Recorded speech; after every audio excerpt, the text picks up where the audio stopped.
Сәлем әлем, сіздермен Нұрбол Қалбаев. Бүгін ұбт-да информатикадан міндетті түрде келетін әрбір нұсқада кездесетін тақырып логикалық операциялар тақырыбын өтетін боламыз. Олай болса кеттік. Жалпы логикалық операциялар дегеніміз не? Логикалық операциялар ол аты айтып тұрғандай логика дұрыс ойлаудың заңдары мен ережелері туралы ғылым екен. Яғни логикада бізде қандай пікір деген ұғым пайда болады екен. Пікір дегеніміз ол жалған немесе ақиқат болуы мүмкін қандай да бір пайымдау. Яғни кез келген пікір ол немесе жалған болады, немесе ақиқат болады екен. Сәйкесінше, мысалы бізде мынандай болсын, Қазақстан Республикасының астанасы Астана қаласы болсын, немесе 2-ге 3-ті көбейтсек 6 дейді. Бұл пікірлер қандай? Бұл пікірлер ақиқат, яғни шынайы пікірлер.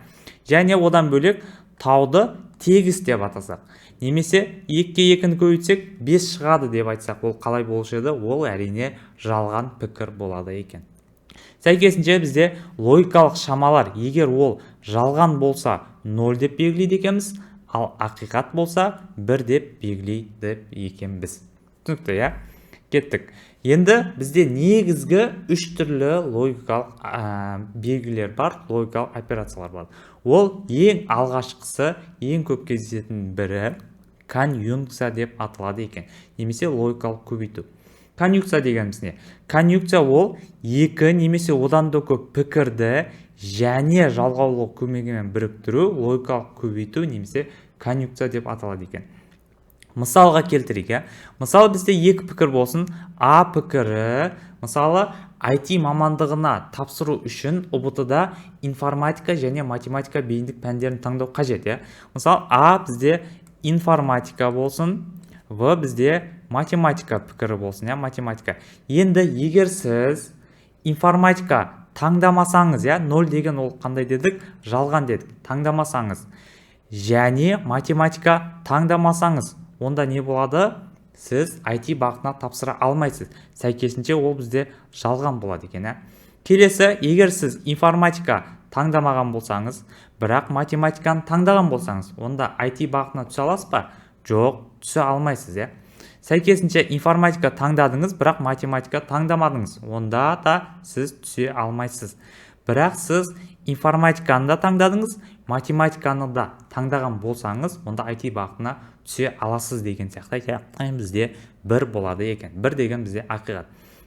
Сәйкесінше бұл жәнеге сәйкес келеді екен. Және информатиканы және математиканы таңдау қажет деген сияқты. Енді бұның белгіленуі бар, яғни қалай белгілейміз. Бірінші бұны мынандай белгілесек болады, былайынан үшбұрыш сияқты белгіленеді. Яғни мысалы, мынау бізде кестесі болсын, А пікірі бар, мынау конъюнкция, В пікірінің мәндері осындай болады екен. Және одан бөлек тағы мынандай белгілену бар, кәдімгі көбейтуге сәйкес келеді, көбейтуге. Мысалы, қараңыздар да 0-ді 0-ге көбейтсеңіз, қайсысы 0 шығады деген сияқты, 0-ді 1-ге 0, 1-ді 0-ге 0, және 1-ді 1-ге көбейтсек 1 шығады деген сияқты. Және келесі белгілену түрі мынандай and деген бар ғой, ағылшынша ampersand дегенге сәйкес келетін, сондайға ұқсас екен. Және бізде ағылшынша and деп те белгілей береді екенбіз, және қазақша кездессе оны және деп те белгілей береді екенбіз. Түсінікті, бізде конъюнкция деген. Келесі ең жиі кездесетін логикалық операцияның түрі бізде ол дизъюнкция деп аталады екен, яғни логикалық қосу. Дизъюнкция дегеніміз не? Дизъюнкция ол екі немесе одан да көп пікірді немесе деген жалғаулық арқылы біріктірсе, ол логикалық қосу немесе дизъюнкция деп аталады. Мысал келтірейік, сіз осы YouTube-дағы видеоны көруіңіз үшін сізге А пікірі болсын телефон қажет, В пікірі немесе ноутбук қажет дейгі, ноутбук. Енді немесе деп тұр. Сізде телефон да жоқ, ноутбук та жоқ. Онда сіз видеоны көре аласыз ба? Жоқ, көре алмайсыз. Сізде телефон жоқ, бірақ ноутбугыңыз бар. Онда көре аласыз ба? Ноутбугыңыз арқылы көре аласыз, яғни 1 болады. Сізде телефоныңыз бар, бірақ ноутбугыңыз жоқ. Онда осы видеоны көре аласыз ба? Телефоныңыз арқылы көре аласыз, және бізде телефоныңыз да бар, немесе ноутбугыңыз екеуі де бар болса, онда сіз екеуімен де не істей аласыз, осы видеоны көре алады екенсіз. Сәйкесінше бұл қандайға сәйкес келеді? Немесе дегенге сәйкес келеді екен. немесе оны не деп атаймыз? Логикалық қосу. Яғни 0-ге 0-ді қоссақ 0, 0-ге 1-ді қоссақ 1, 1-ге 0-ді қоссақ 1 деген сияқты. Және бізде қандай?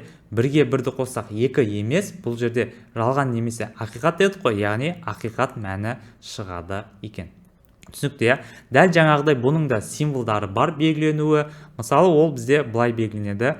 Көбінесе осындай белгімен белгіленеді. Бұл дизъюнкция, яғни былай жазып қояйық. А пікірі дизъюнкция В пікірінің мәндері деген сияқты. Немесе тағы қосу белгісімен де белгілене береді. Жаңа көрсетіп өткенімдей, иә. Одан бөлек мынандай таяқша белгісімен де белгіленеді. Кейбір программалау тілдерінде 2 таяқша болып белгіленеді екен. Және ағылшынша қандай? Or деп белгіленеді, немесе дегеннің ағылшыншасы. Және қазақша кездессе, ол бізде қандай? Кәдімгі немесе деп те белгілене береді екен. Түсінікті, иә? Одан кейінгі логикалық операцияның түрі ең танымалдардың бірі, ол бізде инверсия деп аталады екен. Инверсия ол кәдімгі логикалық теріске шығару екен. Енді бізде емес деген жалғаулығыны қолданамыз. Инверсия деген қысқаша айтқанда пікірді теріске шығара салады. Яғни егер пікір ақиқат болса, оны жалған қылып жібереді, жалған болса ақиқат қылып жібереді, яғни терістеп жібереді екен, иә. Мысалы, былай белгілейік, А пікірі бар, А пікірі қандай? Жалған болсын. Жалған пікір болса, оны терістеп жіберсек қандай? Ақиқат пікір болып кетеді, иә. Ал керісінше ақиқат пікір болса, ол қандай? Жалған пікір болып кетеді екен, иә. Бұның да белгіленуі бар. Мысалы, көп белгіленетін түрі, мысалы, А пікірі болсын, үстіне мынандай сызықша қойсақ, осы бізде нені? Теріске шығару, яғни инверсияны білдіреді екен. Түсінікті, иә? Одан бөлек тағы былайынан да белгілеуге болады. А пікірін жанынан мынандай сызықша қою арқылы. Одан бөлек мынандай леп белгісін қою арқылы, иә, А-ның жанына леп белгісін қою арқылы. Және еместің ағылшыншасы бізде қандай? Not деп те белгілене береді екен, not. Одан бөлек қазақша емес деп те белгілей береді екенбіз. Яғни мына кестеде былайынан белгілеп қойсақ болады екен. Яғни инверсия түсінікті, оңай, жай ғана терісе саламыз. Енді көп мынандай логикалық операциялар орындаған кезде қайсысы бірінші орындалатындығын білу өте маңызды. Мысалы, сізде мынандай есеп келсін, осы функцияның мәнін тап деген. Бұл жерде сіз қалай шатасасыз? Мынаның қайсысы біріншісі, қайсысы екінші орындалады екен білмей шатасуыңыз мүмкін. Бұл жерде көмекке бізде қандай келеді? Логикалық амалдардың орындаудағы басымдықтары келеді. Мысалы, математикада да бар, көбейту, бөлу, азайту тұрса, қайсысы бірінші орындалады? Бірінші жаңа көбейту, бөлу орындалады, содан кейін қосу, азайту деген сияқты реттілік бар. Логикалық операцияларда да дәл сондай реттіліктер бар. Яғни ең бірінші не орындалады? Жақшаның іші орындалады екен. Одан кейін барып инверсиялар орындалады екен. Одан кейін конъюнкция, яғни көбейту, ең соңында барып нені? Дизъюнкцияны орындайды екенбіз. Мысалы, мына есепті көрейік. Мына функцияның мәнін орындайға. Бірінші не? Жақшаның іштеріне қарап аламыз. Міне бізде екі жақшаның іші берілген екен.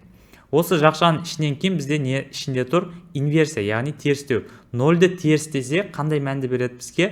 1 деген мәнді беретін еді. Мынау белгісін қосып қояйық, конъюнкция белгісін, және 0-ді терістеу, ол бізде және 1-ді береді. Одан кейінгі белгіні жазамыз. Одан кейін мына екеуін орындайық. 1, мынау бізде нені білдіреді? Дизъюнкция, яғни қосуды. 1-ге 1-ді қоссақ қандай мәнді береді? 1-ді береді. Есептейміз, мынау екеуін бір-біріне көбейтіп жіберсек, 1-ге 1-ді көбейтсек 1, және мынаны жазамыз 1-ді, иә. 1-де 1-ді көбейтеміз, қандай мән? 1 деген жауабы шығады екен. Түсінікті, иә? Енді екінші тапсырманы орындап жіберейік. Мына екіншісіне есептейміз. Бұл жерде тоже не орындалады? Жақшаның ішіне қараймыз. Енді осы жерде оқушылар көбінесе қателеседі. Яғни мынау терістеу тұр ғой, ұзын терістеу, иә. Бұл терістеу екеуі көбейтіліп болғаннан шыққан мәнді терістейміз. Кейбір оқушылар мысалы 0-ді терістеп жүреді, 1-ді терістеп, кейін екеуін көбейтеді. Ол қате. Бірінші, егер ұзын сызық болса, бірінші екеуін көбейтіп аламыз, содан шыққан мәнді терістеп жүреді екенбіз, иә.